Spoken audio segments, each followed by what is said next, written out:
नमस्कार, आकाश न्यूजमध्ये आपल्या सर्वांचे स्वागत आहे। दुचाकीच्या धडकेत किराणा व्यावसायिकाचा जागीच मृत्यू। लाखांदूर तालुक्यातील धक्कादायक घटना। मोटरसायकलने किराणा दुकानासाठी लागणाऱ्या साहित्याची खरेदी करून स्वगावी परत जात असताना विरुद्ध दिशेने आलेल्या दुचाकीच्या धडकेत एका किराणा व्यावसायिकाचा जागीच मृत्यू झाल्याची दुर्दैवी घटना घडली।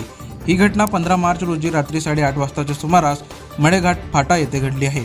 मोहन जयप्रकाश शहारे वय 25 वर्ष, राहणार चपराड असे मृतक युवकाचे नाव आहे।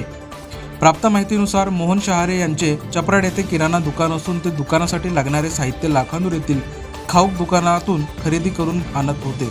घटनेच्या दिवशी सुद्धा ते रात्री 8 वाजताच्या सुमारास दुचाकीने लाखांदूर येथे किराणा साहित्य खरेदीसाठी आले होते। साहित्य घेऊन परत जाताना त्यांनी गावातीलच एका 17 वर्षीय युवकाला साहित्य धरून बसवले होते।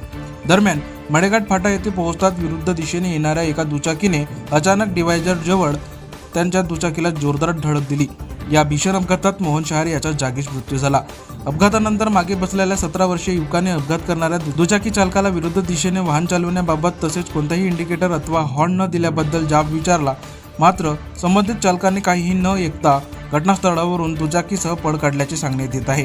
दरम्यान या मार्गावरील प्रवासी नागरिकांच्या लक्षात ही घटना येताच त्यांनी तात्काळ मोहन शहारे यांना उपचारासाठी लाखांदूर येथील ग्रामीण रुग्णालयात दाखल केले, मात्र वैद्यकीय अधिकाऱ्यांनी तपासणी करून त्यांना मृत घोषित केले। या घटनेमुळे परिसरात हळहळ व्यक्त केली जात आहे।